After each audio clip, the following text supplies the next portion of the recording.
everyone. Welcome back to the Daily O. I'm Asa Lucas. And I'm Dylan Walker. Asa, what are you up to this weekend? How's your week been? My week's been really good. I have some great plans tonight. I'm going to crack open a couple cold IBC root beers and crash a buddy's date night tonight. Okay. What about yourself? What are you doing this weekend? I'm actually headed up to, or down maybe, to Norman. I'm going to go watch the OU Nebraska football game. I'm not going for OU. I'm going for the football. Good, so good. hopefully it's a good game. I'm pulling for them. I think it'll be fun. It'll be a good one.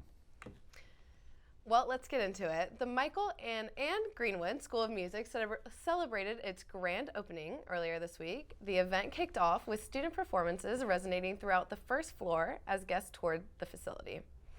OSU President Casey Schrum was in attendance along with many other members of the Cowboy family. Schrum said, quote, "The School of Music is the latest example of how we continue to elevate the arts as an integral part of OSU's land-grant mission," end quote. Every design aspect of the School of Music is student-focused and had their best interests in mind to help them succeed. The building has slanted walls for favorable acoustics, specialized applied instruction students, ample practice rooms, and advanced technology throughout the building. Jeff Lawford, the director of the Greenwood School of Music, said, quote, "This facility enables our students to achieve at levels we never dreamed possible and will stand toe-to-toe with the absolute best programs in the country," end quote. Continuing on the music front, the McKnight Center kicks off their season this weekend with a Buddy Holly story. This Broadway musical is relaunching their national tour with 2 showings, tonight and tomorrow at 7:30.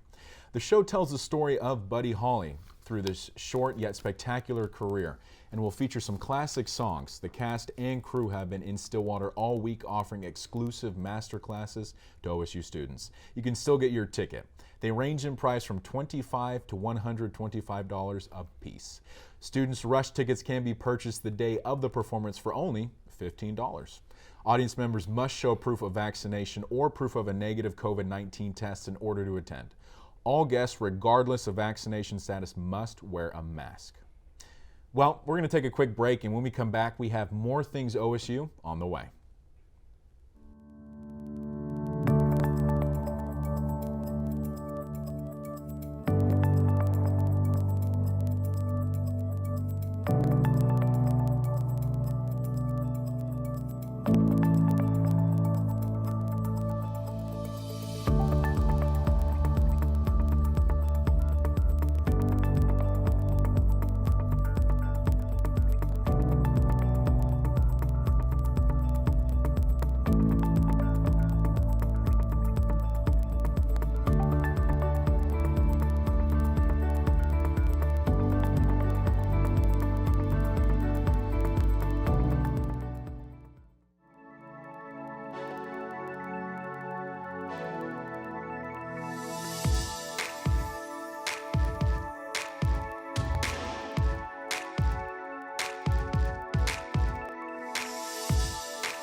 Welcome back to the Daily O. Let's get back into it. OSU maintained its strong standing as a top 100 public school for yet another year. The U.S. News & World Report's Best College Rankings came out earlier this week. In the overall category of Best National University, OSU came in tied for 187 out of nearly 400 schools, both public and private. OSU was ranked 96 as a top public school and 156 as a best value school, topping both the University of Oklahoma and the University of Texas. OSU is second in the Big 12 Conference behind Kansas State in the A+ schools for B students category. In other ranking news, the Princeton Review lists OSU as one of the best colleges in the Western region. In national news, SpaceX launched an all-civilian crew into Earth's orbit for 3 days. This makes history with the launch of 4 civilians and no professional astronauts going into orbit. This mission, called Inspiration 4, launched from the Kennedy Space Center in Florida on Wednesday. The 2 men and 2 women on board will spend 3 days orbiting the planet at 17,500 miles per hour in SpaceX's self-piloting crew, Dragon. The day that average people can regularly travel to space is still far away. This flight is financed by a 38-year-old billionaire entrepreneur who is leading the trip, intending to raise money for St. Jude Children's Research Hospital. The spacecraft is set to return tomorrow. The crew is currently hosting a live update from space shown on YouTube. They also have had a call with Tom Cruise while in orbit. Inspiration 4 has a website and Twitter. Be sure to check out both as the team is set to return tomorrow. In California, the world's largest tree is wrapped in a fire-resistant blanket due to the threat of wildfires. Firefighters from 3 rivers are trying to save a famous grove of gigantic sequoias from burning in the rugged Sierra Nevada. The blanket is an aluminum wrapping that can withstand intensive heat for short periods of time. The Colony Fire, one of the 2 active fires in Sequoia National Park, was expected to reach the giant forest within days. The fires have scorched nearly 3,550 square miles, destroying hundreds of homes. Well, now we're going to take it to Josh Weisel. Y'all are in for a treat today as we look at the weather forecast for this weekend. And welcome to this special edition of the forecast, taking a look into the weekend. We're starting off with this weekend into early next week forecast for today. And as you can see, starting today, we're expecting highs around roughly 92, 93 for highs across the region.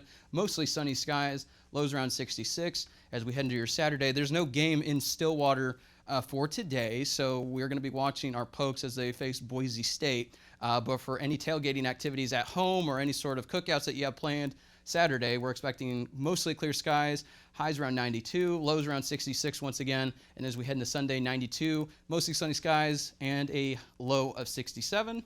And then as we start off the next school week, we're expecting maybe low chance of rain around 20%, highs around 92, and lows around 69. That's before we get that cold front coming up on Tuesday. So I'm going to show you that real quick with the 10-day forecast. Friday, Saturday, Sunday, Monday, mostly clear skies, low chance of rain on Monday, but take a look at this. This is a potentially big cool down coming up on Tuesday. We go from the 90s to our average high around 85, and then eventually we'll reach potentially the upper 70s. So this is a look at that. Low rain chances forecasted for now for Tuesday into Wednesday, and then we will see our average temperatures for this time of year in the low to mid 80s coming up into the later half of next week into next weekend. So that's a look at the overall 10-day forecast across the area. So just some good news for anyone who's not a fan of those warm temperatures and above average temperatures that we've been experiencing the past couple of weeks.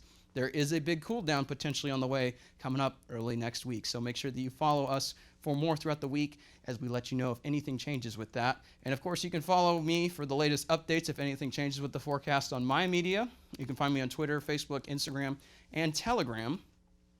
And then as always, follow us with the Ocali. That's at Ocali on Facebook and at Ocali TV that you can find online. That's ocalitv.com. So make sure that you tune in for the latest forecast throughout the week. I'm Joshua Weisel. Hope you have a great weekend. We're Stillwater's Weather Connection. Thanks, Josh. Now let's get into sports. Last week, OSU took on Tulsa in a nail-biting 28-23 victory. The Cowboys struggled to put up many points in the first 3 quarters, only putting up 7 total points. But in the 4th quarter, the Pistols started firing. The Cowboys put up 21 points to take the lead late in the game and secured their 2nd win of the season. Spencer Sanders made his debut after being sidelined with COVID last week. He threw for 173 yards and completed 15 of his 26 pass attempts. He threw 2 touchdowns and 1 interception. His leading receiver was Jaden Bray with 4 receptions, totaling 84 receiving yards and 1 touchdown. Sanders also led the team in rushing yards and attempts with 62 yards on the ground for 10 attempts. L.D. Brown had 2 returns for 116 yards, one of which was a 98-yard touchdown return in the 4th quarter. On the defensive side of the ball, Malcolm Rodriguez led the team with 8 tackles. Tomorrow, the Cowboys will be traveling to Idaho to take on the Boise State Broncos. These teams have only played once in Stillwater. OSU won 44-21, and Boise State is coming off of a defensive onslaught, forcing 6 turnovers against UTEP. The Cowboy offense will have to be on high alert all night. Kickoff is at 8:15 in Albertson Stadium. This is the first time the Cowboys play on the blue turf. Be sure to tune into our pregame report tomorrow at 7 p.m. on ocallytv.com. Here is more highlights from last Saturday.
We're going to take one more break, and when we come back, we'll have more sports. Stick around.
Welcome back to the Daily O. The second week of the NFL has kicked off. The Washington football team beat the New York Giants last night with a game-winning field goal. The final score was 30-29. Going into the second week, several teams have must-win games according to history. Since 2003, 107 teams have gone 0-2 to start off their season. Of those 107 teams, only 12 have made it into the postseason. If you believe in statistics, elite teams like the Cleveland Browns, Buffalo Bills, New England Patriots, and Green Bay Packers have must-win games this weekend. Taking a look at the rookies from Week 1, safety Javon Holland played 24 snaps for the Miami Dolphins. Wide receiver Anthony Schwartz of the Cleveland Browns caught 3 of 5 for 69 yards, and quarterback Mac Jones of the New England Patriots had an 83.3 completion percentage, the 6th best of any quarterback this past week. Moving back to Stillwater, the OSU Cowgirls will finish up their non-conference schedule this weekend at home. Tonight, the team will face the University of Nebraska Omaha Mavericks at 7 p.m.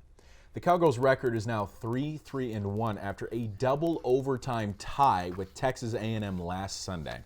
Meanwhile, the Mavs are 3-2 on the season after tying their last 2 games and having their last 3 go into overtime.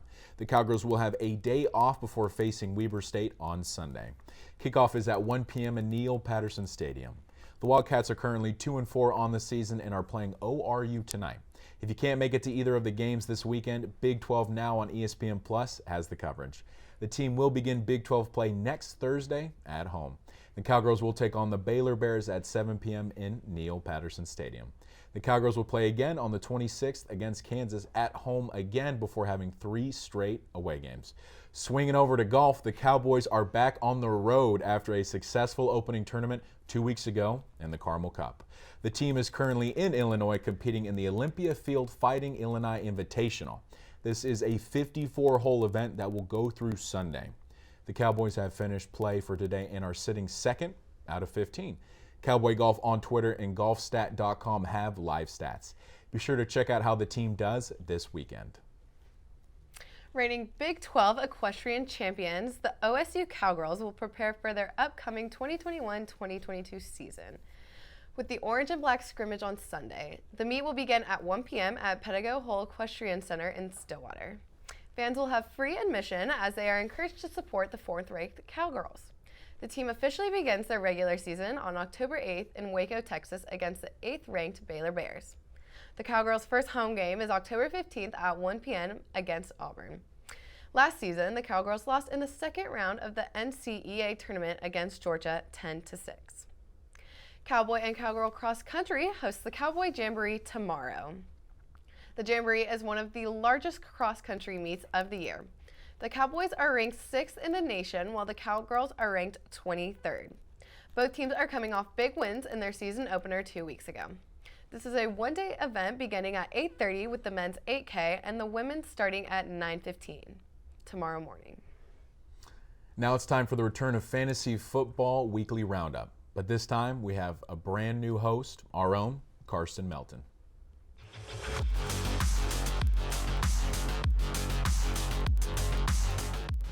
Welcome to the first edition of the Fantasy Football Weekly Roundup for 2021. I'm your new host, Karsten Melton, taking over for Blake Broadhurst for this season. We're going to be checking out my weekly Stardom and Bench'em, along with my underrated players you should look out for on the waiver wire. Let's jump straight into it with my first segment, Stardom and Bench'em. My first guy you should start is Ravens running back Latavius Murray.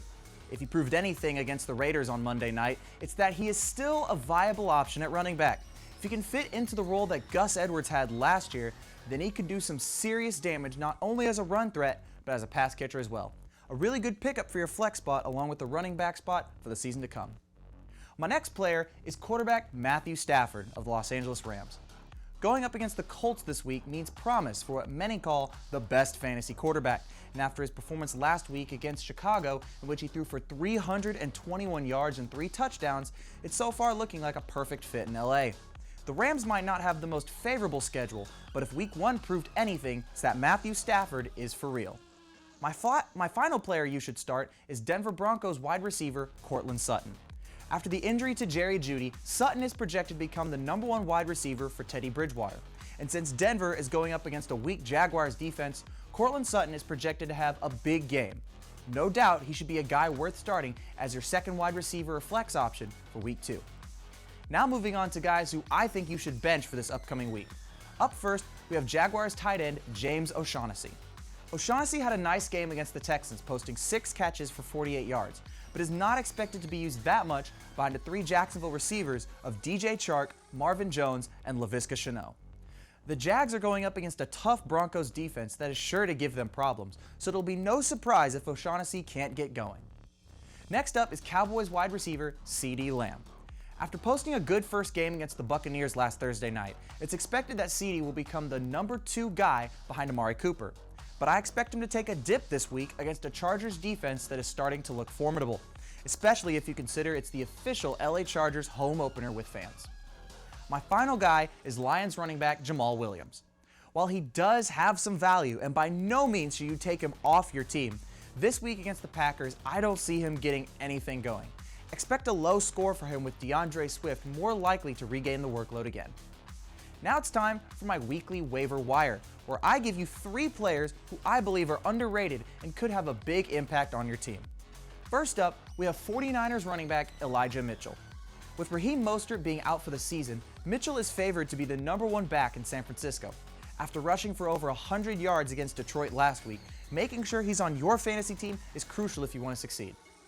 My second player to watch is Cincinnati Bengals kicker Evan McPherson. Evan McPherson had a breakout debut game, making a 54-yard field goal and the game-winning 33-yarder against the Vikings. If you're in need of a reliable kicker, McPherson looks like a guy you could pick up on the waiver wire that is sure to gain you some valuable points. My final player to watch is Denver Broncos running back Melvin Gordon III. This week he goes up against the Jaguars, which means you could more than likely expect a game from him yet again. After posting a nice 101 yards against the Giants, Gordon is trying to prove that he's still got some left in the tank. He could be a great addition to your running back lineup as well as a solid flex option. That's it for this Week 2 edition of the Fantasy Football Weekly Roundup. I'll be back next week for my new Start 'em and Bench 'em, along with my players to watch on the weekly waiver wire. For the Daily O, I'm Karsten Melton. See you back here next week.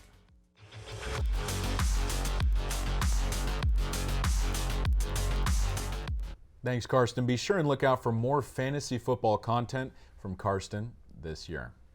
That will do it for our show today. Make sure you follow us on social media at @TheDailyO_TV. You can also watch us on our show on Amazon Fire Stick, Apple TV, Roku, and on Suddenlink Channel 112. And make sure to help spread the word about all the cool things happening here at O'Colly TV. We'll be back in studio next Friday at 5 and back out on campus this Monday. For the Daily O, I'm Asa Lucas. And I'm Dylan Walker. Have a good weekend and go Pokes.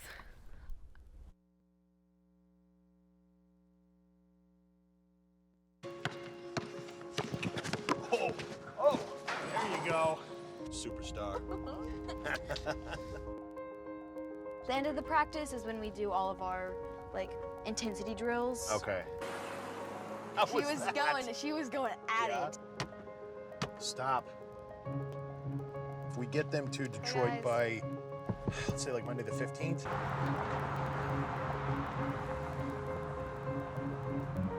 Time's right there. There we go. Yeah. Just, you can't. Don't want to talk about it. When you see the water tower, you're gonna make a right.